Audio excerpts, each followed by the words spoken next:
We've talked about complaints that we've had with parks, but what about what the guest thinks? This provided by Disney Tourist blog, Top 10 Guest Complaints About Walt Disney World. This by Tom Bricker, December 23rd, 2025.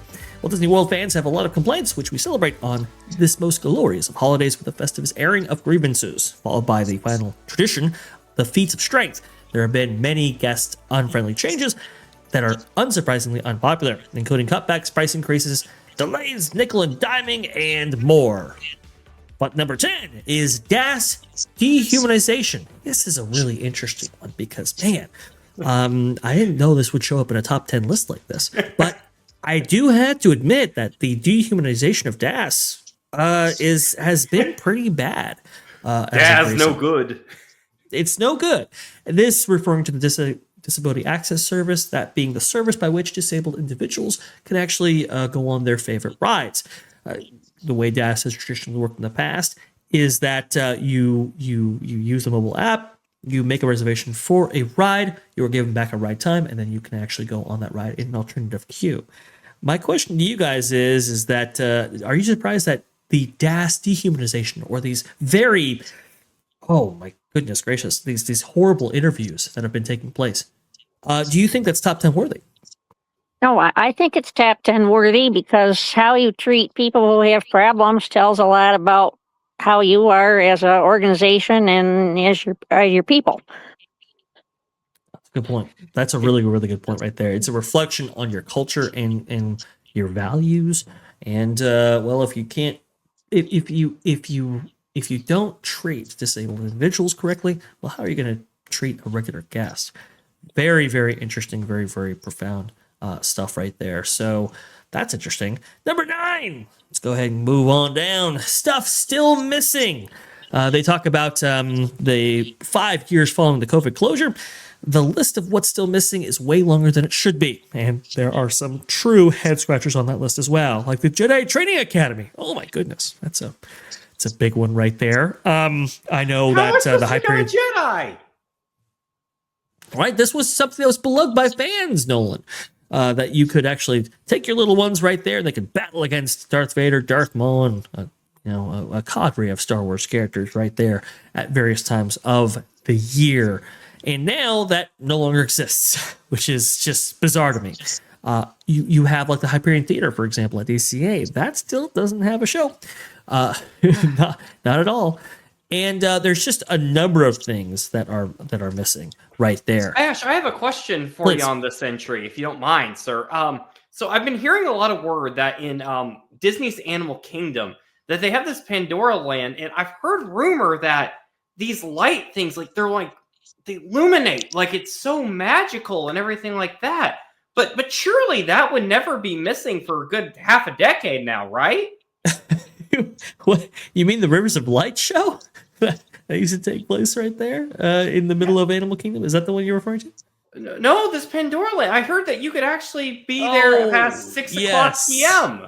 Yeah. So in 2017, the company, after having made something, it was close to $1 billion in investment to bring Pandora, the world of Avatar, to Animal Kingdom and imbue it with all kinds of bioluminescence they talk about. In fact, part of the marketing promotion for that expansion to Animal Kingdom, they talked about how you could go at night and see this amazing bioluminescent package that they had imbued in the land. All of this stuff, and like Nolan pointed out, for the last couple of years, you can't see it because the park closes so early.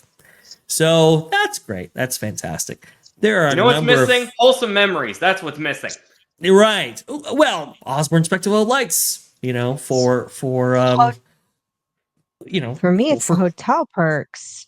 They robbed us of the 3 hours after hours and the 1 hour before opening. I mean, that gave you an extra 4 hours in a given day. And this was back when Magic Kingdom would close at midnight. So it would give you from 8 in the morning until literally 3 in the morning to do whatever it was you wanted to do. You could hit almost every show, every attraction, character greetings. I mean, you could really plan your day out from 8 o'clock in the morning until 3 a.m. And it was extended to all hotel guests, not just the deluxe resort guests. When they took that out, that's when I said, this is bad. And this is going to sink. This is going to sink like the Titanic, because that was one of the biggest perks I would always sell on people as to why you wanted to stay on property. Right. You're paying $500 a night. Well, guess what? Look what you're getting for the $500 a night. You're getting, 16 hours in a day at their flagship park. Yeah. I mean, to me, it was like, yeah, it's worth the money. And back then they brought it all. They brought the entertainment, and attractions were working, things were clean, the food was, a lot better than what it is now post pandemic. And the you mouse had a hand million different taketh, reasons. and the mouse hand taketh. Yeah, and now they don't have any of that. I'm like, no, it's not even worth the money. And you're some of paying those more things, and less. It's so true. And some of those things, Erica, have actually been segmented out as part of the top 10 list right here. You actually mentioned a couple of them that people have been missing. That people, that when they got rid of some of these things, people complained, and unfortunately they haven't necessarily even the dining addressed. plan. The dining plan isn't what it used to be. You used to get 3 full meals, at least 2 quick serves, 1 sit down dinner, and was it 3 snacks a day, right? I could have sworn it was 3 snacks a day. And you could you could really bank on those snacks at the end and take a whole buttload of snacks with you home at the end of your vacation if you played your cards right like that. But I loved playing with the dining plan because we would always manipulate our points to do all signature dining so we could eat at the expensive places that we would otherwise wouldn't be able to afford. Right. And we would skip on the quick serve, and we would go to like the really nicer sit down and where it's air conditioned and they serve you. And I didn't mind paying the tip. It's not like I was fitting the whole bill, on my vacation. It was already prepaid. It was paid for. And now it's become far more rigid, and you can't do those different things that you would do to get the most out of the system. It's really really sad to see. The next one on this list right here, the death of spontaneity. Now, that's a big one right here because now it's so rigid. There's so much pre-planning that actually goes into your Walt Disney World vacation. They're when it comes to lightning lane reservations for dining, like you said, Erica. Like if you do get a dining plan, well, you're going to have to use those credits somehow. So you're going to have to make reservations in order to make that happen. That might put you in a particular park on a certain day. That might impact what you do when it comes to lightning lane and which lightning lanes you can actually get. It's a whole big mess in order to experience a Disney vacation. Guys, death of spontaneity. If I can chime in here, you said pre-planning. It's not just pre-planning. You're planning during your trip as well. You have to keep adapting with the lightning lane. Absolutely, of course. I mean, you're planning all the time. The planning doesn't stop. I'm just saying that that there is an element of pre-planning that is as horrific as it always has been, I guess. But for a lot of years, it was okay. You pre-plan it all out, and then you get there, and then now you're good. Live like now kings. It's no longer the case. Yeah, exactly. Now, no longer the case anymore. It is you're planning every which way, and even with that pre-planning that used to happen before, there used to be an element of spontaneity. Now, no more, and it's super unbelievably unfortunate. Boring, bland, and basic is the next one right here at number 7. This is very interesting. One of my biggest worries for the future of Walt Disney World is a lack of bold bets and creative risks. More decisions by analytics, fewer by real people. Less that's interesting and unique. More that's beholden to brand deposits and dictated by accountants. Goodness gracious, how long have we been saying this right here? Where it's either Disney is okay with the status quo because people come anyway, or when they do install something, it's largely at the cost of something else. and it's not as ambitious as it possibly could be. Guys, your thoughts? Boring, bland, and basic. Yep. That's where the de-theming comes in, with the stripping of the theming in the resorts. To we're getting a bunch of Marriotts and Hyatt Regencies and Hiltons now. And then in the parks, we're getting Communicore Hall, which is like a high school cafeteria. It literally looks like my son's high school cafeteria. Yes. So true. When everybody is special, no one is special. And I'm kind of curious, Karen, would you like to chime in on that? You are our guest here. Oh, well, my comment on the Communicore is, I say the area they call the Forum at the school where I work looks a lot better, because they have displays of all the flags of all the countries that have all sent students to the school. And that's 100 times more colorful than what they've put up there. It's so amazing. I know, Nolan, you're one of the only guys who actually have visited Communicore Hall. Yes.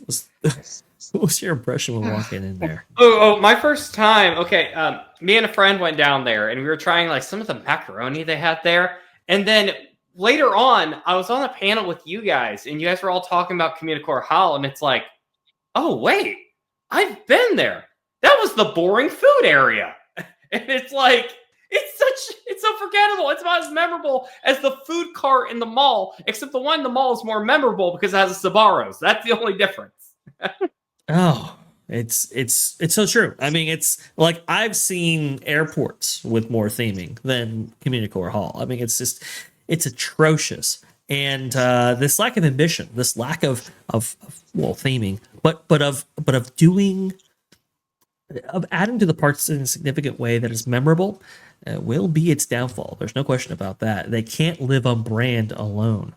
It's all about execution when it comes to the theme park space. Number 6, cutbacks and charges. Nickel and diming, or cutbacks and upcharge, is an unsurprising entry onto this list. Want a magic band? That'll cost you.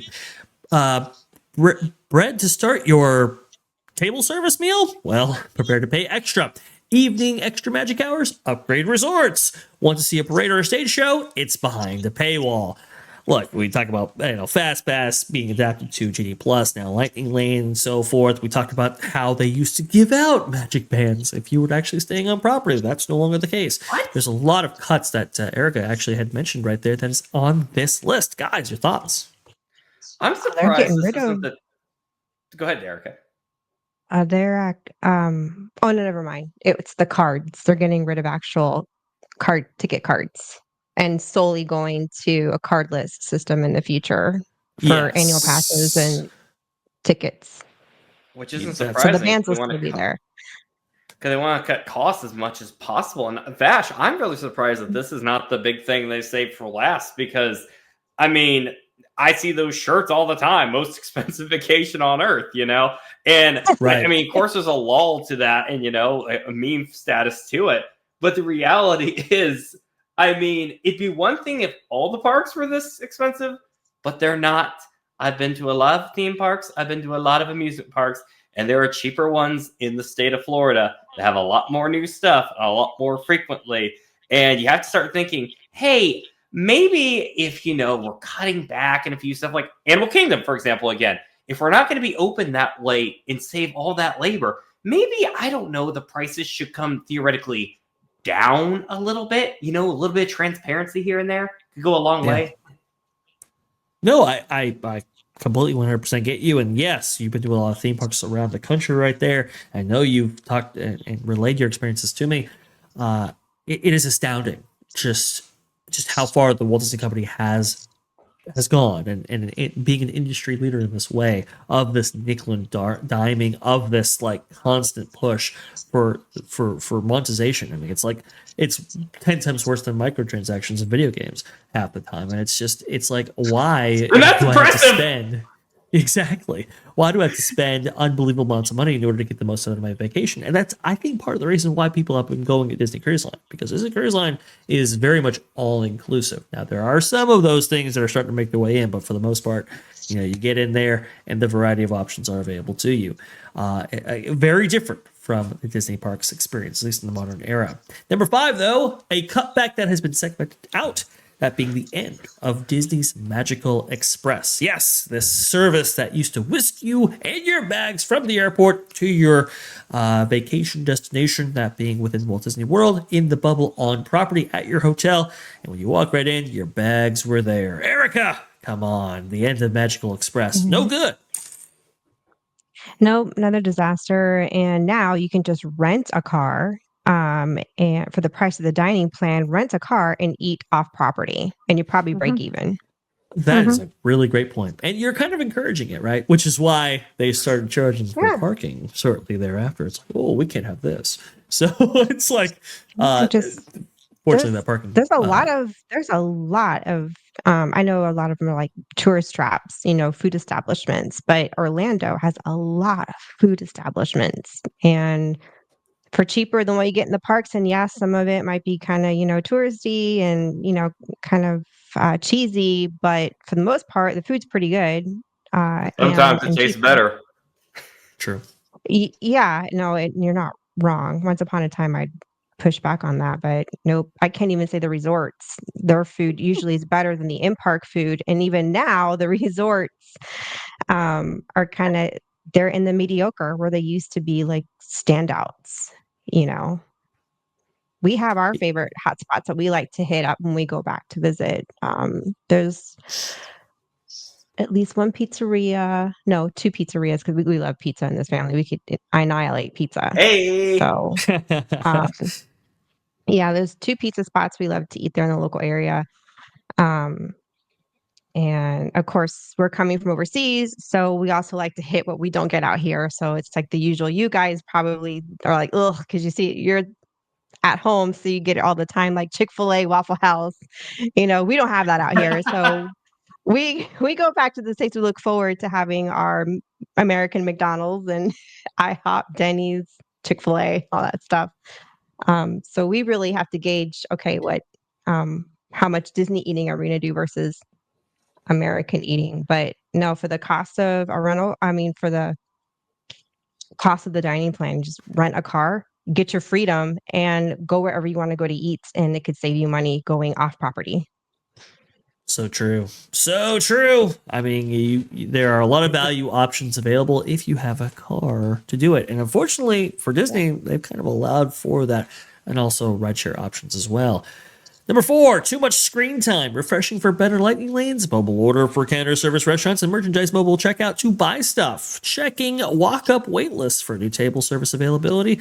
Looking at wait times and shows. Joining virtual queues. Reading restaurant menus. Playing the Magic Band Plus minigames or the DuckTales World Showcase Adventure. Yes. Wait, sorry, Vash. Things. Go ahead, please. Vash, what'd you say? Sorry, I was looking at my phone trying to book for Disney. What'd you say? Exactly, yeah. No, all of these services are on your phone and more. And look, it is super interesting. This is number 4 on the list right here. Disney has an internal name for this, and they call it phone fatigue. And I remember the company talking about this, I think it's now 1 or 2 years ago, but this problem has gotten worse, not better. And I remember food and beverage guys talking about it and food, beverage, and merch. And they were talking about it from the standpoint of like, we've tried to push mobile checkout, but people don't want to opt into it because they're already opting into it for Lightning Lane, and I guess that time it was Genie Plus, and all these other services that, are required, that they're required to use their phone for. They don't want to pick up the phone again to use it again in that way. So they're thinking convenience, the guests not so much. Go ahead, Erica. I'm going to push back on that because the attendance lately has been low enough that you really shouldn't need the app for a whole lot.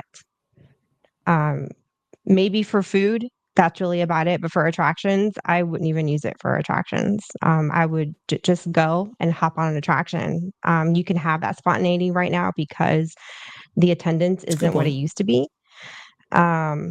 And if you go frequently enough, if you're one of those like frequent Disney goers, then you can kind of take it or leave it if you get on this attraction or not. But I get it for the ones that don't go very often, or they're the once in a lifetime people. I could see why they are frustrated with because they're the ones that Disney's marketing to do the app, and everything has to be on the app. Where us pros that go all the time or have gone frequently, we kind of know Disney so well and been on the attractions so much that we don't really need it. I can just go into the park, kind of do my thing, and feel satisfied and leave when I feel like I've gotten my fill of what I wanted to get my fill of. And that even includes food. Now, if you want to do at least one reservation, we always do one sit-down meal just because we want to get in the air conditioner, and we want to eat one good meal because we typically don't eat. We kind of graze, but we need one good meal for sustenance in our day. So we will book a 3-4 p.m. sit-down meal, but that can be done at any time, and it doesn't take that long on the app. But if but there again, we're not on our phones, but we're in a different category of Disney visitor.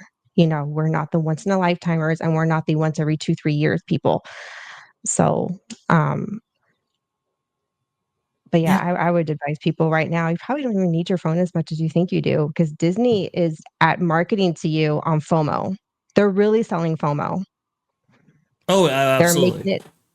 They're making it sound like, oh, you're just going to miss out if you don't get the lightning lane. It's like, chill. It's not the end of the freaking world.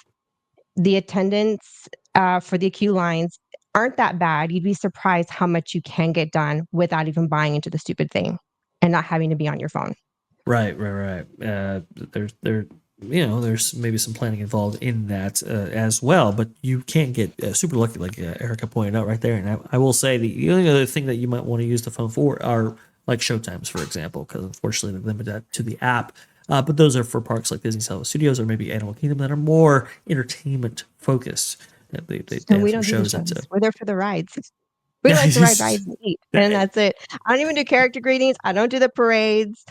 I don't even do the fireworks anymore. I just want to hit the rides, eat some food, buy some merch, and I'm good. But that's where we're at. Like I said, we've been there so much that we've kind of already seen everything else. It's like, yeah. You heard it first. She's a ride gal right there. Good stuff for sure. Because man, some people I've gone with, they're not so ride focused. It's okay. It's fine. But I like myself some rides as well right there. Ash, I'll go on rides with you. Nolan, come on. We'll go on rides. Maintenance and unexpected downtime, number 3. This has been a growing complaint for the last few years, to the point that it was close to number 1 on this list last year. It's still far from perfect, hence the number 3 ranking, but it's improving. Attraction downtime is still higher than its historical average, but numbers are moving in the right direction. I will say, downtime, especially post-pandemic, has been absolutely atrocious. There are some rides that now have downtimes as high as 25%. That means 25% of the day they are down, which is insane. Rise of Resistance at Disney Studios in particular is probably one of the worst offenders. Go ahead, Noah. I have to ask for those statistics. How much did Tiana's Bayou Adventure single-handedly mess up the numbers last year? Yeah, exactly. That's a good point there, Noah. I don't think it's opened actually quite yet. No, I'm joking. No, it has opened, but yeah, just unbelievable amounts of downtime. And it's like, dude, guys, and there's a number of reasons why I think this is the case. I think one of the reasons is because a lot of these attractions were, they sat for a period of time. A lot of the guys that understood these systems, well, they no longer work at the parks and don't maintain them maybe on the cadence necessary in order to keep them up and running. I think a lot of green cast members, unfortunately, have been put in charge of some of these operations connected to these attractions, and that hasn't necessarily panned out. There's a number of things going wrong, but man, unexpected downtime is huge, and maintenance for sure. Maintenance we know has been particularly bad recently. Again, I hope it's heading in the right direction. It sounds like it might be, but we haven't seen the fruits of that just yet, and that's why it's number 3 on this list. Number 2, Disney turning its back on the middle class. That Disney is turning its back on middle class Americans has been a common refrain for years, but it has skyrocketed to number 1 or number 2 in 2025. This is no surprise, as Walt Disney World is worried about its high prices. It took the spotlight this spring and was an incredibly hot topic, spawning a whole series of posts. Yes, there has been a slew of different discounts that they've offered in order to push back against some of the labeling of their guest unfriendly practices when it comes to pricing. But look, them targeting luxury experiences has been, one, atrociously handled, but two, has really soured the Disney name in a lot of people's minds when it comes to tourism and going out there and seeing these things. Look, I've seen this effect in Vegas, and it's been really profound. I don't think Disney is that far away if they don't change course right now. Guys, turning its back on the middle class. Yeah, absolutely. I mean, there's more middle class than there are elites that they're trying to, attract. And I don't know. It's a type of math I just don't understand their mentality on why would you alienate your middle class when and by numbers, there's more of us than there are those making, in the 400,000 plus a year, income bracket. And and a lot of us that are middle class, we're not afraid to go in debt. That's why we're middle class. We borrow our way through everything, even school. Once upon a time, Disney wasn't afraid of, I guess kind of still not afraid of doing that really, because you can still, finance and mortgage your vacations. But I don't know, this idea that theme parks and the elites for elite vacations is kind of laughable, because I'm like, okay, you're a theme park. To me, theme park mixed with luxury. You carry the name Disney, but Walt was not about catering to that 1% that really dives into luxury. I'm talking like the people that can afford these $7,000 purses like it's nothing, designer purses, which us middle folk people maybe will pay $400 for a designer bag. That's a different, you know what I mean? Yeah. You got your Louis Vuitton people. That's like a $7,000 bag compared to a $400 Coach purse. Okay, I'm at Coach. Okay, I cannot afford Louis Vuitton. Never will. No, not even used. I completely get it. I understand. You haven't looked hard enough, Erica. I checked for $3,000 used. But I mean, my point is that for theme parks, I'm like, okay, you're a theme park, enterprise, for crying out loud. You are a family company. So I'm sorry to say, but your middle class people are willing to spend money that we don't have. Yeah, the insanity has just been outrageous. It's insane. I think you're right. Disney, that is, turning their back on the middle class has been just one of the profound screw ups of the Disney parks experience and story. It's so antithetical to Walt, and hopefully they turn course on this, because the luxury guys, I don't think they're quite entranced with the Disney vacation. Number one, it didn't feel like a vacation. A common complaint from fans giving up on the Marvel Cinematic Universe is that, quote, it feels like homework. The Walt Disney World version of this isn't quite as concise, but boils down to the trip not feeling like a vacation due to all of the above complaints about screen time, technology, and everything you know or do over the course of your trip. This is one we're hearing more and more, and it breaks our hearts. This is mostly for obvious reasons. Hardworking people are saving for months, spending and splurging thousands of dollars on an expensive vacation to Walt Disney World. It should be one of the most memorable and magical experiences of their lives, and be better than they could have dreamed of. They should come home feeling like Disney treated them like they and their vacation was important.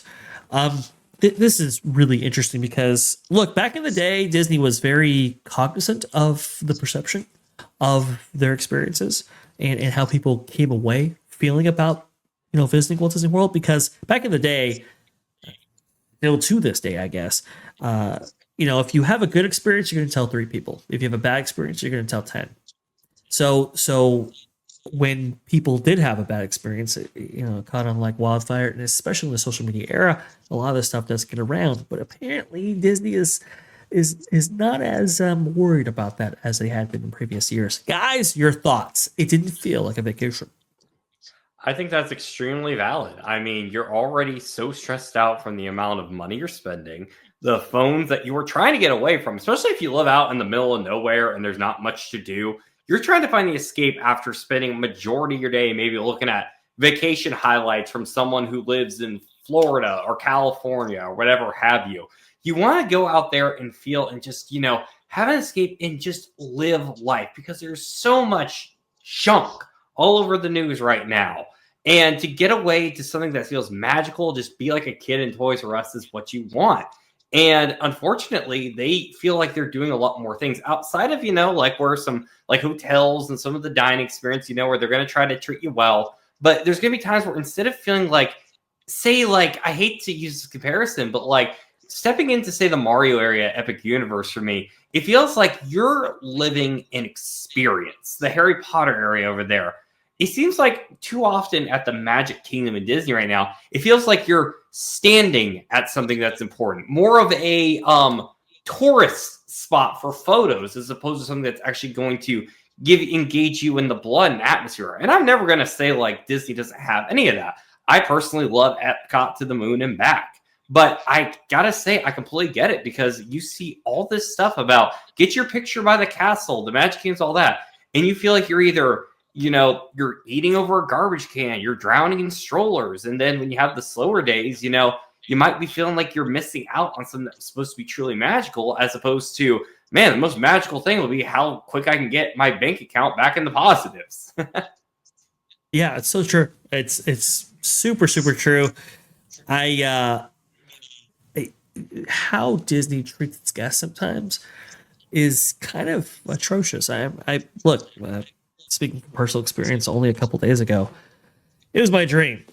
I mean, going on 20 years was to stay at the Grand Californian at the Disneyland Resort. I'd never stayed on property there ever, even though it's my home resort, my home place. Never stayed on property ever.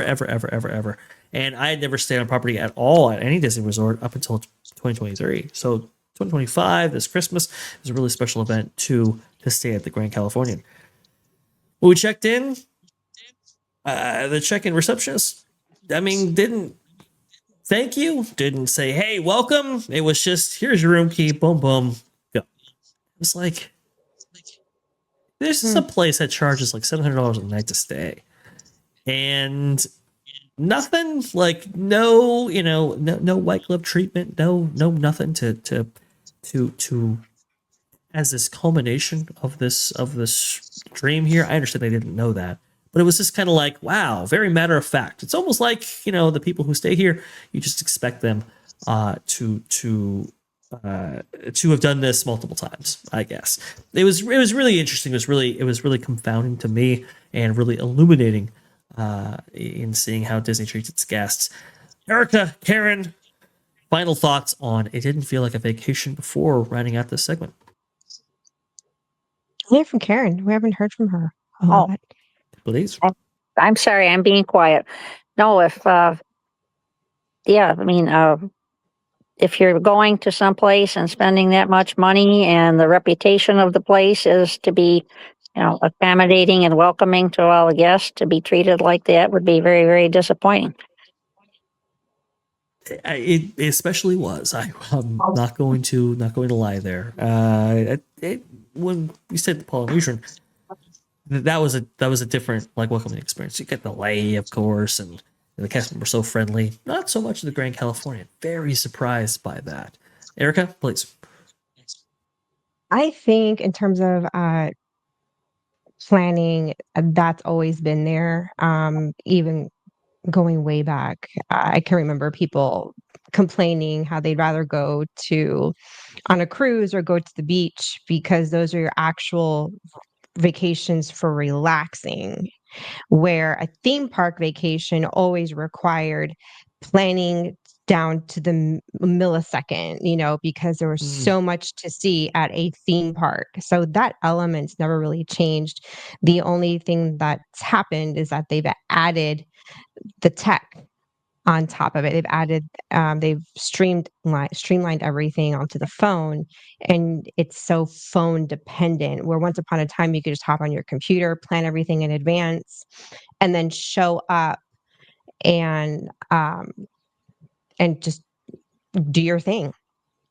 And the only advice I have to mitigate that is what I said earlier, is unless you're a frequent visitor, you could kind of get around it and kind of limit your phone time. But that advice only applies to, people that frequent enough that they don't feel like they have to be on their phones because they've seen Disney so many times. They can kind of get away with, I can just kind of run in and out and do my thing, but not everybody is in that category. So, I mean, that's. I think there is obviously an element of planning that goes along with every single Disney vacation. You're exactly right there, Erica, because you're talking about a theme park operation. People want to go ahead and stuff all that stuff in. At the same time, it's like these things that were supposed to be convenient have been a hindrance rather than a help, at least with Disney's implementation. Thanks for watching That Park Plays News. For more information, consider checking out www.thatparkplace.com. And don't forget to subscribe, share, like, and send this out on your favorite social media accounts.